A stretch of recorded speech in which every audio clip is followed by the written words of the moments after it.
Next అచాంగ్ వచ్చి అక్కడ temple డోర్స్ని పగలగొట్టి లోపలికి వస్తాడు.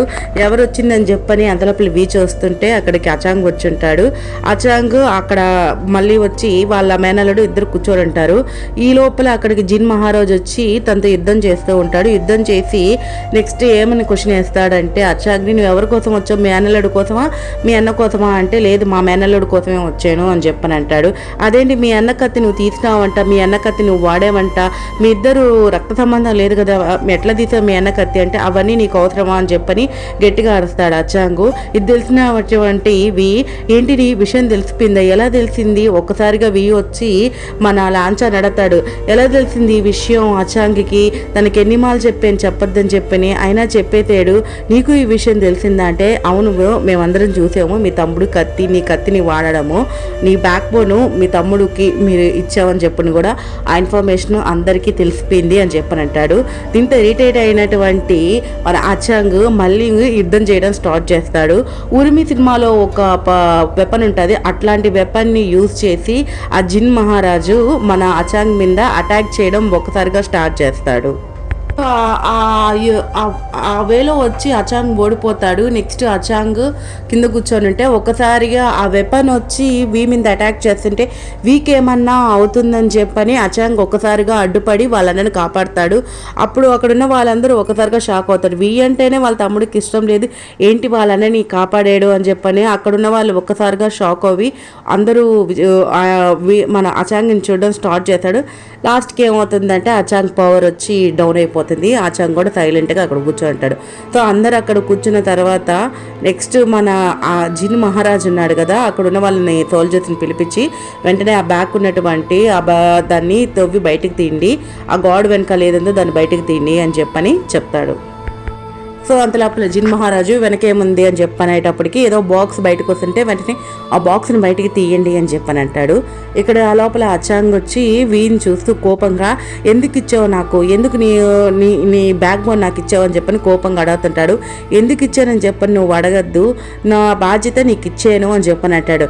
బాధ్యత నువ్వేం చేసావని చెప్పని అనుకుంటున్నావు, నీ వల్ల నేను ఎంత లాస్ అయిపోయాను నీకు తెలుసా, చిన్నప్పటి నుంచి అక్కే నిన్ను ఇష్టపడింది, నానే ఇష్టపడ్డారు, నన్ను ఎవ్వరూ ఇష్టపడలేదు, నాకన్నా నువ్వు టాలెంటెడ్, నాకు ఆ విషయం తెలుసు, అందరూ నిన్నే గుడ్ అని చెప్పని అనేవాళ్ళు, అది కూడా తెలుసు, నేను ఒక వేస్ట్ ఫెలోలాగా నన్ను చూసినారు, అసలు నువ్వు ఒక అనాథగా మా ఇంట్లోకి వచ్చావు, నీ వల్ల మా అమ్మ చనిపోయింది, మా నాన్న చనిపోయాడు, చివరికి మా అక్క చచ్చిపోయింది, నేను ఒక అనాథనయ్యాను, ఒక్కసారిగా నా గురించి నేను ఆలోచిస్తే నేను ఒక అనాథగా మిగిలేను తప్ప నాకంటూ ఎవ్వరూ లేకుండా పోయారు, ఎందుకు ఇలా చేసావని చెప్పని ఆడస్తా ఉంటాడు. తర్వాత వచ్చి ఎప్పుడు చివరి వరకు నువ్వు నన్ను క్షమించమని అడిగినావు, నువ్వు నన్ను క్షమించని అడిగినావు, కానీ నాకు ఇప్పుడు అర్థమైంది క్షమించాల్సింది నేను కాదు నువ్వు అన్నయ్యా, నువ్వు నన్ను క్షమించన్నయ్యా అని చెప్పని ఒక్కసారిగా అడుగుతాడు. అడిగిన తర్వాత నన్ను ఎందుకు నువ్వు బ్యాక్ బోన్ నాకు ఇచ్చావనంటే వాళ్ళ అన్న వి ఇలా చెప్తాడు, నిన్ను ఇలాంటి సిచ్యువేషన్లో ఎప్పుడు చూడకూడదని, నువ్వు ఇలా ఎవరి దగ్గర బెగ్ చేయకూడదని చెప్పని నీకు నేను నా బ్యాక్ బోన్ ఇచ్చి నిన్ను నేను ఎప్పుడూ కాపాడుకుంటూ వచ్చాను అని చెప్పని వాళ్ళ తమ్ముడికి జరిగిన విషయం అంతా చెప్తాడు. అది విన్నటువంటి వాళ్ళ తమ్ముడు చాలా రిలేజ్ అవుతాడు, నేను మనని తప్పుగా అనుకున్నానని చెప్పని. నెక్స్ట్ ఆ గాడు వెనకాల ఉన్నటువంటి బాక్స్ని ఓపెన్ చేసే టైంలో అక్కడ నీ హుసేన్ కళ్ళు తిరిగి పడిపోయి ఉంటాడు కదా, కాసేపటికి నీ కళ్ళు తెరిచి చూసి ఏం జరుగుతుంది ఇక్కడ అని చూసేటప్పటికి ఆ బాక్స్ ఒకసారిగా ఓపెన్ అయ్యి అక్కడి నుంచి బ్యాట్ స్మెల్ రావడం స్టార్ట్ అవుతుంది. ఏందబ్బా బ్యాట్ స్మెల్ వస్తుందని చెప్పని అందరూ అక్కడ పరిగెత్తుకుంటూ వెళ్ళి చూసేటప్పటికి ఆ బాక్స్లో ఒక డెడ్ బాడీ ఉంటుంది. ఆ డెడ్ బాడీ వల్ల అక్కడ ఉన్నటువంటి సరౌండింగ్లో ఉన్న మిగిలిన వాళ్ళందరూ కూడా చనిపోయి ఉంటారు. ఆ డెడ్ బాడీని చూసినటువంటి ఒక్కసారిగా జిన్ మహారాజుకి గుండాగిపోతుంది. ఆ బాక్స్లో ఉన్నది ఎవరో కాదు పెద్దన్న బాడీ అక్కడ ఉంటుంది. పెద్దన్న అంటే ఎవరో కాదు నీ వాళ్ళ అన్నయ్య బాడీ అక్కడ ఉంటుంది. సో నీ ఒకసారిగా అది చూసి షాక్ అవుతాడు, ఏంటి మా అన్న బాడీ ఇక్కడ ఉందా అని చెప్పని. సో తను చూసి దిగులు ఆలోచిస్తూ ఉంటాడు, మా అన్న బాడీ ఏందని చెప్పని. ఇదంతా బ్యాక్ ట్రాక్లో ఒకరు ప్లే చేస్తున్నాడని వి ఎప్పుడో కనిపెట్టేసి ఉంటాడు. ఎవరో ఇక్కడ థర్డ్ పర్సన్ ఒక రోల్ ప్లే చేస్తున్నాడు, వాడు మమ్మల్ని అందరినీ ఇక్కడ స్కెచ్ చేసి తీసుకొచ్చాడు, ఎవడబ్బా వాడు అని చెప్పని ఆలోచిస్తూ ఉంటాడు. సో నెక్స్ట్ ఇక్కడ జిన్ మహారాజుకి చెప్పాడు, జిన్ను నువ్వేం బాధపడబాకు, వచ్చేస్తున్నాడులే పెద్దన్న, వచ్చి నిన్నెట్టన్నా చంపేస్తాడు. నువ్వు చేసే వెద పనులన్నీ ఆయనకి ఎప్పుడో తెలుసు కదా, ఆయన నీకోసం ఆత్మరూపంలోనే వచ్చి నిన్ను చంపుతాడులే అని చెప్తా ఉంటాడు. మొదలే ఇక్కడ భయపడిపోయినటువంటి జిన్ మహారాజు, నువ్వు కాసేపు ఆపుతావా, ఎందుకు నేను ఇట్లా భయపడుతున్నావు అని చెప్పని అంటాడు. నెక్స్ట్ ఈ లోపలికి అక్కడ గోస్ట్ ఫేస్ మ్యాన్ వచ్చి ఆ బయట ఉన్న సిచ్యువేషన్ ఇట్లా జరిగిందని చెప్తా ఉంటాడు. So next ghost face man body మీద స్పెల్ చూసినటువంటి అందరూ, అంటే ఆ రోజు నువ్వు అక్కడ ఆ రోడ్లో ఉన్నింది నువ్వా, నీ వలన జిన్ వాళ్ళ రెండో అన్నకి స్పెల్ వచ్చింది, ఎందుకు రా నా మీద పెట్టినారు ఇవన్నీ అని చెప్పని అడుగుతాడు. జిన్ను ఒకసారిగా వీ దగ్గరికి వచ్చి నవ్వుతూ ఇట్లా చెప్తాడు, ఏంది నీ మీద పెట్టడం ఏంది, నీ మీద కాకపోతే ఎవరి మీద పెట్టాలి, ఇక్కడున్న మా రాజ్యాలందరిలోనూ ఒక నిన్ను తప్పయ్య ఎవరి మీద మేము బ్లేమ్ చేయలేము, ఎందుకంటే నువ్వు అందరికీ సహాయం చేయాలని చెప్పని అందరితోనూ గొడవలు పెట్టుకున్నావు. సో అందరితో నువ్వు గొడవలు పెట్టుకుని ఉన్నావు కాబట్టి ఏ తప్పు జరిగినా కానీ ఇండైరెక్ట్గా అందరు నీ మీదకే వస్తారు, కాబట్టి నాకు ఇంకో ఆప్షన్ లేదు, నిన్ను ఒక చాయిస్ లాగా తీసుకొని నేను చేసిన తప్పులన్నిటికీ నువ్వే కారణం అన్నట్టు నిన్ను చూపించాను. అందుకనే నేను ఆ స్పెల్ మా రెండో అన్న మీద ప్రయోగించి అది నువ్వు చేసినట్టు అందరికీ నమ్మించి అందరూ నిన్ను చెడ్డవాడు అనుకునేలాగా నేను బ్లేమ్ చేసినాను అని చెప్పని వీగు చెప్తాడు. అక్కడ ఉన్న వాళ్ళందరూ ఇదంతా వింటూ వీనందరూ తప్పుగా అనుకున్నాము, ఇక్కడ వీ తప్పేం లేదని చెప్పని ఒకసారిగా అందరూ ఆలోచిస్తూ ఉంటారు. నెక్స్ట్ వి ఏం చెప్తారంటే, నువ్వు చేసిన పాపాలన్నిటికీ ఒకరోజు ముగింపు వస్తుంది జిన్, ఇదిగో నీ కోసం వెతుక్కుంటూ నువ్వు పెద్దన్న వచ్చేసాడు అని చెప్పినట్టాడు. అంతలోపల పెద్దన్న స్పిరిట్ వచ్చి అక్కడ చుట్టూ ఉన్న ఎన్విరాన్మెంట్ని చేంజ్ చేయడం స్టార్ట్ చేశారు. పెద్దన్న ఎప్పుడైతే దగ్గరికి వస్తూ ఉంటాడో వి తన మ్యూజిక్ యూజ్ చేసి కంట్రోల్ చేస్తూ ఉంటాడు. అంతలోపల జిన్ మహారాజుని వచ్చి ఒకసారిగా టచ్ చేస్తాడు. జిన్ కోపంతో ఏమంటాడంటే, నీకు ఇంత జరిగినా కానీ నీ దగ్గర నీ ఫ్లూట్ లేకపోయినా కానీ నువ్వు కేవలం నీ వాయిస్తోనే కంట్రోల్ చేస్తున్నావు, ఎంతైనా నువ్వు హీలింగ్ ప్యాట్రిచ్వి, ఇప్పుడు చూడు అని చెప్పని తన నోట్లో ఉన్న బ్లడ్ని తీసి బయట వేశాడు. ఆ బ్లడ్ని చూసినటువంటి ఆత్మ తను బయట నుంచి అక్కడి నుంచే వెళ్ళిపోతుంది. చూసావా, హీలింగ్ ప్యాట్రిచ్గా నువ్వు చేస్తే నేనేం మ్యానిపులేట్ చేయలేను అనుకుంటున్నావా, నేను మ్యానిపులేట్ చేయగలనని చెప్పని కంట్రోల్ చేస్తాడు. ఈ లోపల జుజిన్కి పవర్ రిటర్న్ అయ్యి ఒకసారిగా కత్తి తీసుకొని వచ్చి మన జిన్ మహారాజు మెడ మీద పెట్టి, రే ఆపురా ఇంక ఇవన్నీ అని చెప్పని అంటాడు. సో నెక్స్ట్ ఏం జరుగుతుందంటే, వీ దగ్గరికి వచ్చి నీ దగ్గర ఉన్నటివన్నీ ఇట్లా ఇవ్వు అని చెప్పని తన దగ్గర ఉన్నటువంటి వెపన్స్ అండ్ దెన్ ఇన్నర్ అని అన్నిటిని కలెక్ట్ చేసుకుంటాడు. ఇన్నర్ అని కలెక్ట్ చేసుకున్న తర్వాత అప్పుడు జిన్ అడుగుతాడు, ఎందుకు నువ్వు ఇవన్నీ తప్పులు చేసినావు, నేను నమ్మింది నిన్నొక్కటేను, లైఫ్లో ఎంతమంది నీ గురించి తప్పుగా చెప్పినా నువ్వు చాలా మంచివాడు అని చెప్పుకుంటూ వచ్చాను, ఇప్పటికైనా నిజం చెప్పు అని చెప్పనంటే అప్పుడు నెక్స్ట్ ఇట్లా కథ స్టార్ట్ చేస్తాడు మన జిన్. ఏంటంటే అసలు తన స్టీగన్ ఆమ్లెట్ని అంటే ఆ పవర్ని ఎందుకు దొంగలిచ్చాడంటే, తనకు ఒక లెటర్ వచ్చింది అని చెప్పని ఆ లెటర్లో ఉన్న ఇన్ఫర్మేషన్ బట్టి కలెక్ట్ చేశానని చెప్పని, అలాగే తన పక్క ఏ తప్పు లేదని చెప్పని తన పెద్దన్న కాలు పట్టుకొని క్షమించమని చెప్పని అడుగుతూ ఉంటాడు. సరేరా నువ్వు ఇవన్నీ చేస్తా వచ్చావు, నెక్స్ట్ వచ్చి అడుగుతాడు, వి అంటే నువ్వు ఆ రోజు జిన్ని అంటే మీ పెద్దన్నని చంపింది కూడా నువ్వేనా అని చెప్పినంటే, అవును మా పెద్దన్నని మేమే చంపింది, ఈ మ్యూజికల్ బ్లాక్ మ్యాజిక్తో అనిని మా కంట్రోల్లోకి తీసుకొని వచ్చి నీ కంట్రోల్ నుంచి మా కంట్రోల్లోకి తీసుకొని వచ్చి మా పెద్దన్న అనేటువంటి జిన్ మహారాజుని అంటే మా జిన్ మీ అక్క భర్తని మేమే చంపేసింది అని చెప్పంటాడు. ఇదంతా విన్నటువంటి అక్కడ ఉన్న వాళ్ళ కొడుకు, ఎందుకు చిన్నాన్న నువ్వు ఇలా చేసావు, మా నాన్నని చంపాల్సినంత అవసరం నీకేమి అంటే, మీ నాన్నని చంపాల్సిన అవసరం అని చెప్తాను వినరా, ఎట్లా జరిగిందో నా లైఫ్ని, అంతటికి కారణం మీ నానేరా, నేను మీ నాన్న ఇద్దరు కొడుకులు, మీ తాత నన్ను ఎంత నీచంగా చూశాడో తెలుసా, ఇద్దరు కొడుకులైతే ఒక కొడుకును మాత్రం బాగా చూశాడు, నన్ను రెండో భార్య కొడుకు అని చెప్పని నీచంగా చూసినాడు, నన్ను కుక్కను చూశాడు రా, 10 మందిలో నన్ను విసిరి కాలుతో కొట్టాడు, ఈ అవమానాలన్నిటికీ కారణం ఒకరోజు నేను ప్రతీకారం తీర్చుకోవాలనుకున్నాను, ఈ అవమానానికి భరించలేక నేను మొదట మీ నాన్నని చంపేశాను, తర్వాత మీ రెండో చిన్నాన్నని చంపేశాను, వీళ్ళిద్దరిని చంపి నేను మహారాజుని అయ్యాను అని చెప్పని అంటాడు. సరేరా నువ్వు వీళ్ళిద్దరిని చంపి మహారాజు అయ్యావు, చెల్లెలని తెలిసి కూడా ఆ పిల్లని ఎట్లా పెళ్లి చేసుకున్నావురా అని చెప్పనంటే, నాకు ఒక లెటర్ వచ్చింది, ఆ లెటర్లో ఆ పిల్లని పెళ్లి చేసుకోకపోతే చంపేస్తామని చెప్పనున్నది, దానివల్ల నేను భయపడి నేను ఇంకా అమ్మాయిని పెళ్లి చేసుకోవాల్సి వచ్చింది అని చెప్పని అంటాడు. దీంతో కోపొచ్చినటువంటి జూజిన్ ఒకసారిగా కొడతాడు జిన్నిని, రే నువ్వు ఇంత నీచంగా చేస్తావు, ఇంత నీచంగా బిహేవ్ చేస్తావు అని చెప్పని. ఈ లోపల జిన్ని ఏం చేస్తాడంటే మళ్ళీ జిన్ కొడుకు మీద అటాక్ చేస్తాడు. వీళ్ళందరూ వచ్చి రే ఇప్పుడు కూడా మళ్ళీ అబద్ధాలు చెప్తున్నావా, ఇప్పుడన్నా నిజంగా ఉండరా, కనీసం ఇప్పుడన్నా నిజం చెప్తే వాడిని వదిలేరా, వాడు నీ అన్న కొడుకురా అని చెప్పని అంటాడు. ఈ లోపల షుజీ వచ్చి నేను తనను కంట్రోల్ చేయలేకపోతున్నా అంటే ఎవరు అని అంటే అదిగో చూడండి అని అంటాడు. ఎవరంటే అక్కడ అనింగ్ బాడీలోకి పెద్దన్న ఆత్మ వచ్చేసి భాష్యాన్ని తీసుకొని వస్తాడు. భాష్యాన్ని ఎవరు కంట్రోల్ చేయలేరు, ఒక్క పెద్దన్న తప్ప. అది చూసినటువంటి మా అన్నయ్య వచ్చేసాడు అని చెప్పని చూస్తూ ఉంటాడు. దాంతో జిన్ ఇంకా భయపడిపోతూ ఉంటాడు. అయ్యో వచ్చేసాడా, వీడి వల్ల నాకేమవుతుందా అని చెప్పని భాష్యాన్ని తీసుకొని మన అనింగ్ టెంపుల్లోకి ఎంటర్ అవుతాడు.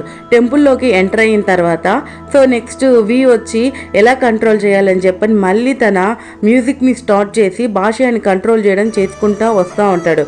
ఇక్కడ ఏం జరుగుతుందంటే జిన్లింగ్కి ఏదైనా ప్రమాదం జరుగుతుందని చెప్పని ఒక్కసారిగా లాన్షాన్ అటాక్ చేస్తాడు. ఎవరి మీద? విలన్ మీద అటాక్ చేస్తాడు. విలన్ కుడి చేయి తెగి కింద పడిపోతుంది. పడిపోయే టైంలో వాడి బ్లడ్ కాస్త జిన్లింగ్ మీద పడుతుంది. ఎక్కడైతే బ్లడ్ ఉంటుందో అక్కడికి భాష వెళ్ళి అటాక్ చేస్తుంది. అంటే భాష ఇప్పుడు ఎవరి మీద అటాక్ చేస్తుందంటే విలన్ మీద అటాక్ చేయకుండా జిన్లింగ్ మీద అటాక్ చేయడం స్టార్ట్ చేస్తుంది. జిన్లింగ్కి ఏదైనా జరుగుతుందని చెప్పని వాళ్ళిద్దరు మామాయిలు వచ్చి గట్టిగా పట్టుకొని రావద్దు దగ్గరికి అని చెప్పని జిన్లింగ్ని కాపాడుతూ ఉంటారు. మళ్ళీ వచ్చి అచాంగ్. ఈ లోపల లాంఛన్ తన మ్యూజికల్ ఇన్స్ట్రుమెంట్ యూజ్ చేసి ఎట్లయినా ఆ ఆత్మని కంట్రోల్ చేయాలని చెప్పని మ్యూజిక్ని ప్లే చేస్తూ ఉంటాడు. ఒక్కసారిగా మన వచ్చి ఎక్కడ అటాక్ చేస్తాడో అనింగ్ అని చెప్పని గట్టిగా అరుస్తాడు. ఎప్పుడైతే తన ఆత్మలో నుంచి బయటకు వస్తాడో నేను అక్కడ చెప్తాడు, మహారాజా నేను దీన్ని కంట్రోల్ చేయలేకున్నాను, ప్లీజ్ దయచేసి అని చెప్పని అంటాడు. వెంటనే అనింగ్ తన చెయ్యి అడ్డు పెట్టి ఆ బ్లడ్ని కాస్త ఆ భాషకి ఇస్తాడు. అయినా భాష కంట్రోల్ రాకపోయేటప్పటికి మన ఏం చేస్తాడంటే మళ్ళీ అక్కడ ఉన్నటువంటి తన ఫ్లూట్ని యూజ్ చేసి ఆ ఫ్లూట్ని యూజ్ చేసుకుంటా తీసుకొని వచ్చి ఒక వాల్కి దాన్ని స్టక్ అయ్యే విధంగా పెడతాడు. ఇక్కడ చూసారా ఏమవుతుంది, మళ్ళీ స్టీగన్ ఆ ట్రైగర్ వచ్చి ఆమ్లెట్ పవర్ ఎనర్జీ రిలీజ్ చేసి ఆ పవర్ ఎవరి కంట్రోల్లోకి వచ్చిందంటే ఇప్పుడు పూర్తిగా వి కంట్రోల్లోకి వచ్చింది. వి కంట్రోల్లోకి ఎప్పుడైతే భాష వచ్చేసిందో భాషని తీసుకోబోయి తను ఏమనుకుంటాడంటే అక్కడ ఉన్నటువంటి ఆ బాక్స్లోకి పెట్టేసి అని చెప్పని అనుకుంటాడు. చిన్నగా తన ఆ ఫ్లూట్ని ప్లే చేయడం స్టార్ట్ చేస్తాడు. ఎప్పుడైతే ఆ ఫ్లూట్ని ప్లే చేస్తూ ఉంటాడో భాష వచ్చి ఇక్కడ మన వి కంట్రోల్లోకి వచ్చేస్తుంది. వి కంట్రోల్లోకి రావడం చూసినటువంటి వాళ్ళందరూ అమ్మయ్య ఇంకా పర్వాలేదు, దాన్ని తీసుకొని పోయి లోపల పెట్టేస్తాడు, భాషకి ఇంకా కోపం తగ్గిపోతుందిలే, పెద్దన్న ఆత్మ కూడా శాంతిస్తుంది దీంతో అని చెప్పని అందరూ అనుకుంటున్న టైంలో ఇక్కడ ఏమవుతుందంటే ఒక మెయిన్ ట్విస్ట్ జరుగుతుంది. మెయిన్ ట్విస్ట్ ఏంటంటే నీ హుసేన్ మెయిన్ ప్రాబ్లం ఏంటంటే తన అన్నం చంపిన వాడిని చంపాలి. తన అన్నం చంపిన వాడిని చంపడానికే తను రిటర్న్ బ్లాక్ మ్యాజిక్ నేర్చుకొని మరీ తనని తీసుకొని వచ్చాడు. ఇప్పుడు భాష సైలెంట్గా ఉంటుకుంటే ఎలా? అందువల్ల ఏం చేస్తాడంటే తనకు దెబ్బ తగిలినట్టు అయ్యో నాకు దెబ్బ తగిలిందని అరుస్తాడు. ఎప్పుడైతే నీకు దెబ్బ తగిలినట్టు యాక్ట్ చేస్తాడో అక్కడ ఉన్నటువంటి బాక్స్లో ఉన్నటువంటి భాష ఒక్కసారిగా యాక్టివేట్ అవుతుంది. ఎందుకనంటే భాష అంటే ఎవరిదో కాదు, పెద్దన్నకి వాళ్ళ తమ్ముడికి ఏదైనా జరిగితే ఒప్పుకోడు, తన ప్రాణమే వాళ్ళ తమ్ముడు కాబట్టి వాళ్ళ తమ్ముడికి ఏదన్నా జరుగుతుందేమో అని చెప్పని మళ్ళీ భాష రీయాక్టివేట్ అయ్యి ఒక్కసారిగా అక్కడ ఉన్నటువంటి గోస్ట్ ఫేస్ మ్యాన్ని చంపేస్తుంది. నెక్స్ట్ మళ్ళీ ఫ్లూట్ని స్టార్ట్ చేశాడు. భాషని మళ్ళీ కంట్రోల్లోకి ఎట్లయినా తీసుకురావాలి అని చెప్పని కష్టపడి మళ్ళీ భాషని కంట్రోల్లోకి తీసుకొని వచ్చి ఈసారన్నా పెద్దనికి ఆత్మశాంతి కలగాలని చెప్పని పెద్దన్న బాడీ మీద దాన్ని పెట్టి ఆ బాక్స్ని కాస్త క్లోజ్ చేస్తాడు. క్లోజ్ చేసేటప్పుడు దాని మీద మంత్ర దిగ్బంధనం చేస్తారు. ఇంక పైన దీన్ని ఎవరు ఓపెన్ చేయకూడదు, పొరపాటున ఓపెన్ చేస్తే ఎటువంటి ప్రమాదాలు జరుగుతాయి అని చెప్పని బాక్స్ని క్లోజ్ చేసి తర్వాత ఆ బాక్స్ని క్లోజ్ చేసిన తర్వాత తన ఎనర్జీ ఫుల్ కన్స్యూమ్ అయిపోవడం వల్ల అక్కడ బ్లడ్ వామిటింగ్ చేసుకొని అందరు బయటకు వచ్చి వాళ్ళ తగిలిన దెబ్బలకి వాళ్ళు మందులు పూసుకుంటూ ఉంటారు. వచ్చి తన గొంతు కాడ అని మిగిలిన వాళ్ళందరూ ఉంటారు కదా, వాళ్ళ దెబ్బలకి మందులు పూసుకుంటుంటే హుసేన్కి అప్పటికీ కోపం చల్లారుతూ మా అన్నం చంపిన వాడు ఇప్పటికీ ప్రాణాలతో ఉంటాడా అని చెప్పని జిన్ దగ్గరకు వచ్చి నేను ఇప్పటికైనా నేను క్షమిస్తాను, దయచేసి నువ్వు ఇంకెవరి మీద అటాక్ చేయకు అని చెప్పని అంటాడు. అంతలోపల హుసేన్ని నీ దగ్గరున్న మెడికల్ని ఇట్లా ఇవ్వు అని అని చెప్పానంటే ఒక్కసారిగా నీ హుసేన్ ఏం చేస్తాడంటే జూజిన్ న్యూ హుసేన్ సైడ్ తిరిగిన వెనకాల ఏం జరుగుతుందో జూజిన్కి తెలీదు. సో వెంటనే అనయ్య చూడు నీ వెనకాల మళ్ళీ అటాక్ చేస్తున్నాడు, జిన్ అన్ని అబద్ధాలు చెప్పాడు అని చెప్పంటాడు. దాంతో ఏం జరుగుతుందంటే అక్కడ ఉన్నటువంటి నైఫ్ తీసుకొని జూజిన్ ఒక్కసారిగా జిన్ని గుండెల్లో పొడిచేస్తాడు. సో అప్పుడు అక్కడున్న వాళ్ళు అందరూ ఏం జరిగింది మళ్ళీ అని చెప్పని పరిగెత్తుకుంటూ అక్కడికి వచ్చేటప్పటికి జూజిన్ కాస్త మన అక్కడ ఉన్నటువంటి జిన్నిని గుండెలో పొడిచేసి ఉంటాడు. సో ఇంకా జూజిని చూసినటువంటి విలన్ అడుగుతాడు, ఎందుకు నన్ను ఇట్లా చేసినావు, ఎందుకు పొడిచినావు అంటే, రే నీకు ఎన్ని మాలు చెప్పాలి, మళ్ళీ అబద్ధాలు చెప్పి మళ్ళీ అటాక్ చేయకు, నీ మీద ఎందుకురా నువ్వు మళ్ళీ అటాక్ చేస్తున్నావు, నిన్నేం చేసేడ్రా అంటే, నాకు ఆల్రెడీ ఒక చెయ్యి పోయింది, నేను ఎలా అటాక్ చేస్తానని చెప్పి నువ్వు ఎలా అనుకుంటున్నావు అని చెప్పనగానే వెంటనే వీక్ అనుమానం వచ్చేస్తుంది. అక్కడ ఉన్న వాళ్ళందరికీ వచ్చేసింది, ఏంటి ఇంతవరకు ఇక్కడ మేజర్ రోల్ ప్లే చేసింది మన నీ హుసేనా అంటే నీ హుసేనే ఇదంతా చేసింది. మనకి స్టోరీ అంతా నార్మల్గా జరగద్ది, స్టోరీలో నార్మల్ క్యారెక్టర్స్ అందరూ జరిగేది. సో ఇక్కడ అందరికీ అన్యాయమే జరిగి ఉంటుంది జిన్ వల్ల, కానీ ఎవ్వరూ దాన్ని ప్రతీకారం తీర్చుకోలేకపోతాడు. ఎందుకంటే వాళ్ళకి పవర్స్ ఉన్నా కానీ ప్రతీకారం తీర్చుకోలేకపోతున్నారు. కానీ నీ హుసేన్ అందరిలో కల్లా అమాయకుడు. ఎప్పుడైతే వాళ్ళ అన్న చనిపోతాడో ఆ చనిపోయిన దానికి కారణము జిన్ అని చెప్పని ఆ ఇన్ఫర్మేషన్ ఎప్పుడైతే కనుక్కుంటాడో మన నీ హుసేన్ ఎట్లాగైనా పగ తీర్చుకోవాలి వీడి మీద, నేను నా వల్ల కాదు, నాకు యుద్ధం చేయడం రాదు, కత్తి తిప్పడం రాదు, నేను ఎలా తీర్చుకోవాలంటే ఈ ఫస్ట్ వీడు వెధవా అని అందరికీ ప్రూవ్ అవ్వాలి. వెధవా అని ప్రూవ్ అవ్వాలంటే వీకి జరిగిన అన్యాయం అందరికీ తెలియాలి, అంటే వీని మళ్ళీ తీసుకురావాలి. ఎప్పుడైతే బయటకు వస్తాడో అప్పుడు వీడి విషయం పాపం అంతా బయటకు వస్తుందని చెప్పని అనుకుంటాడు. సో నెక్స్ట్ ఇక్కడ జరిగే జిన్ని ఏం చేస్తాడంటే తన బ్లడ్ తీసుకోబోయి ఆ బాక్స్ మీద వేస్తాడు. ఆ బాక్స్ ఒక్కసారిగా ఏమవుతుందంటే బ్లాస్ట్ అవుతుంది. అది మొదటి నుంచి జిన్ బ్లడ్ కోసం వెయిట్ చేస్తూ ఉంది. మళ్ళీ జిన్ బ్లడ్ ఎప్పుడైతే బయటకు వచ్చిందో బ్లాస్ట్ అవడం స్టార్ట్ అవుతుంది. ఆ టెంపుల్ కాస్త కొలాప్స్ అవ్వడం స్టార్ట్ అవుతుంది. సో లాస్ట్లో చచ్చిపోయేటప్పుడు మన జిన్ అడుగుతాడు, జూజిన్ కనీసం ఇప్పుడైనా నాతో కలిసి నువ్వు చనిపోతావా, నేను ఇన్ని తప్పులు చేశానంటున్నావే, లైఫ్లో నిన్నొక్కటే నేను నమ్మింది, నిన్నొక్కటే నేను అందరికీ నేను అన్యాయం చేశాను, అందరికీ నేను హామ్ చేశాను, నా వాళ్ళందరూ నష్టపోయినారు, నీకు మాత్రం నేను ఏ విధమైన హామ్ చేయలేదంటాడు. సరే జూజిన్ అక్కడే నిలబడిపోతే మళ్ళీ వచ్చి జిన్ను, లేదు జూజిన్ నువ్వు బతకాలి పో అని చెప్పని గట్టిగా జూజిన్ని వాళ్ళ తమ్ముడు ఉన్న దగ్గరికి, లాంఛన్ ఉన్న దగ్గరికి నెట్టేస్తాడు. లాంఛన్ ఏం చేస్తాడంటే వెంటనే వాళ్ళ అన్నం తీసుకొని బయటికి వెళ్ళిపోతాడు. కాసేపటికి వీ కూడా అక్కడున్న ఎన్విరాన్మెంట్ అంతా అబ్జర్వ్ చేసి తను బయటకు వచ్చేస్తాడు. లాస్ట్కి డైరెక్టర్ ఏం చెప్పాలనుకుంటాడంటే ఇక్కడ వీ బయటకు వచ్చేసాడు, వీ బతికిపోయాడు, అలాగే విలన్ కూడా చనిపోలేదు, విలన్ కూడా ఆ ఏరియా నుంచి ఎస్కేప్ అయిపోయి బయటికి వెళ్ళిపోతాడు. సో బయటకు వచ్చేసిన తర్వాత అందరూ ఇంకా టెంపుల్ కొలాప్స్ అయిపోతుంది, అన్ని రాజ్యాల వాళ్ళు వచ్చి అక్కడ చూస్తూ ఉంటారు, టెంపుల్ కొలాప్స్ అయిపోయింది, ఇదంతా కారణం జిన్ అని చెప్పని.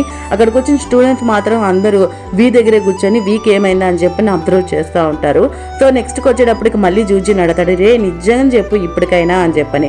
ఇక్కడికి వచ్చేటప్పటికి వాళ్ళ తమ్ముడు వచ్చి వాళ్ళ మేనల్లుడితో చెప్తాడు, తనకి రావాలని ఉంటే వస్తాడు అన్నయ్యని, ఇంకెప్పుడు మన అన్నయ్యని డిస్టర్బ్ చేయకూడదు అని చెప్పని వాళ్ళిద్దరు అక్కడి నుంచి లోటస్ క్లబ్కి ప్రయాణం అవుతారు. సో ఇక్కడ మళ్ళీ వచ్చి ఇక్కడ నీ కూర్చొని ఆలోచిస్తూ ఉంటాడు. ఏమని ఆలోచిస్తాడంటే చిన్నప్పుడు ఇక్కడ విలన్ ఉంటాడు కదా మన అయోకి వచ్చి, అంటే విలన్కి వాళ్ళ అమ్మ చెప్పుంటుంది, ఎప్పుడు నువ్వు నీ గౌరవాన్ని తగ్గించుకోపోకు, నువ్వు ఎప్పుడు తప్పులు చేయొద్దు అని చెప్పని చెప్పుంటుంది. కానీ ఆ మాటలు లెక్క చేయకుండా అన్ని జిన్ని తప్పులే చేసింటాడు. సో ఇక్కడ మనకి సాడెస్ట్ క్యారెక్టర్ ఎవరంటే అయో వాళ్ళ మదరే, ఆమె అన్ని కష్టాలు అనుభవించి చనిపోయి ఉంటుంది. సో నెక్స్ట్ ఇక్కడ నీ హుసేన్కి కూడా వాళ్ళ అన్న చనిపోయిన వాడు చచ్చిపోయాడు కాబట్టి తను ఇంకా అక్కడి నుంచి వెళ్ళిపోతాడు. ఇక్కడ మెయిన్ రోల్ ఎవరంటే ప్లే చేసింది నీ కానీ లేకపోయింటే ఈ స్టోరీ అసలు మూవ్ అయ్యి ఎండేదే కాదు. ఎప్పుడో 16 years బ్యాక్ ఎండ్ అయిపోయిన స్టోరీని మళ్ళీ తను తీసుకొని వస్తాడు. ఇక్కడికి వచ్చేటప్పటికి చూడండి అసలు మన అచాంగ్ బ్యాక్ బోన్ ఎలా పోయి ఉంటుందంటే, అప్పుడు విన్స్ వచ్చి వాళ్ళందరినీ అటాక్ చేసినప్పుడు విన్స్ వచ్చి ఎక్కడ వాళ్ళన్నకి ఏదన్నా ప్రమాదం చేస్తారు అని చెప్పని అచాంగ్ వచ్చి అక్కడ పరిగెత్తుకుంటూ వెళ్ళిపోతాడు. సో వాళ్ళు ఏం చేస్తారంటే అచాంగ్ని తీసుకోబోయి అచాంగ్ బ్యాక్ బోన్ పగలగొట్టేస్తారు, అంటే పాడు చేసేస్తారు. సో వాళ్ళన్న కోసం తను సాక్రిఫైస్ చేశాడు. అక్కడ అచాంగ్ కూడా, అంటే అచాంగ్కి వాళ్ళన్న అంటే ఎంత ఇష్టమో మనకి లాస్ట్కి అర్థమవుతుంది. నెక్స్ట్ ఇక్కడ వీళ్ళిద్దరు హీరోస్ ఇద్దరు బయటకు వచ్చేటప్పుడు మన లాంఛన్ నీకు ఒక విషయం చెప్పాలి అన్ని విషయాలు చెప్పనంటే ఏంటి అని చెప్పనంటాడు. చెప్తాను ఉండు అని చెప్పు అనేటప్పటికి అక్కడ మన సుజీ ఉంటాడు కదా, పరిగెత్తుకుంటూ వస్తాడు. సుజీ వచ్చి మన లాంచ్ అంటే మన హీరో దగ్గర నిలబడి నేనెవరో నన్ను గుర్తుపెట్టారా అని అంటాడు. లేదు నేను గుర్తుపట్టలేదు, ఎవరు నువ్వు అని చెప్పని అడిగితే నేనెవరు, నేనే అయ్యున్ని అని అంటాడు. అయానా అంటే అయాన్ చచ్చిపోయాడు కదా అంటే, లేదు నేను బతికే ఉన్నాను అని చెప్పని ఒకసారిగా చెప్తాడు. ఆ ఇన్ఫర్మేషన్ విన్నటువంటి వీకు చాలా సంతోషం వస్తుంది. ఎందుకంటే అయాన్ చచ్చిపోయాడన్న కోపంతోనే పోయి ఆ రోజు నైట్ అందరినీ చంపేస్తాడు. అయాన్ వల్లే ఆ యుద్ధం వస్తుంది. ఇప్పుడు అయాన్ తిరిగి బతుకున్నాడు. అప్పుడు లాంఛాన్ని అడుగుతాడు, లాంఛాన్ని నువ్వు ఎలా చేసావంటే, ఆ రోజు బరేల్ గ్రౌండ్లో అందరూ చనిపోతే అయాన్ మాత్రం అనాథగా వదిలిపెట్టి వెళ్ళిపోయారు. నేను బరేల్ గ్రౌండ్కి వెళ్ళి అయాన్ని తీసుకొని వచ్చి అందరికి ఇక్కడ నా కొడుకు అని చెప్పని నేను పరిచయం చేసి నా బిడ్డలాగా నేను పెంచుకుంటా ఉన్నాను అయాన్ని అని చెప్పని అంటాడు. ఇదంతా విన్నటువంటి మన వీక్ చాలా హ్యాపీగా అవుతుంది. అంటే నా బిడ్డ చచ్చిపోలేదు, అయాన్ని కొడుకులాగా భావించుంటాడు. సో అయాన్ కూడా ఏం చేస్తాడంటే, నాన్న నేను మిస్ అయ్యానని చెప్పని ఒక్కసారిగా హగ్ చేసుకుంటారు. ఇక్కడ అయాన్ రావడం చూసినటువంటి వీకి తన లైఫ్లో ఉన్నటువంటి లాస్ట్ కోరిక కూడా నాకు పూర్తిగా సంపూర్ణం అయ్యింది, అయాన్ కూడా బతుకున్నాడు, నా బిడ్డ చనిపోలేదు అని చెప్పని చాలా హ్యాపీగా ఫీల్ అవుతాడు. తర్వాత నెక్స్ట్ ఏమవుతుందంటే, అయాన్ వచ్చి నేను మావయ్యతో కలిసి వింత్ రాజ్యానికి వెళ్తాను, అక్కడ మన ప్రజల్ని చూసుకుంటాను అని చెప్పని అక్కడ వాళ్ళిద్దరు మాస్టర్స్ అయినటువంటి వీకి లాంఛాన్కి ఇద్దరికి సెండ్ ఆఫ్ చెప్పి బయటకు వెళ్తారు. నెక్స్ట్ లాస్ట్కి ఎండ్ ఏమవుతుందంటే, లాంఛాన్ వచ్చి వీని తీసుకోబోయి క్లౌడ్ అంటే అక్కడ ఉన్న యూనివర్సిటీలోనే పెట్టి నువ్వు ఇక్కడే ఉండు, నేను చూసుకుంటాను లైఫ్ లాంగ్, నువ్వు ఎక్కడికి వెళ్ళాల్సిన అవసరం లేదని చెప్పని. సో అందరూ అక్కడి నుంచి బయలుదేరి హ్యాపీగా ఎండ్ అవుతుంది మన స్టోరీ. ఇది అన్టామెడ్ స్టోరీ. Thank you.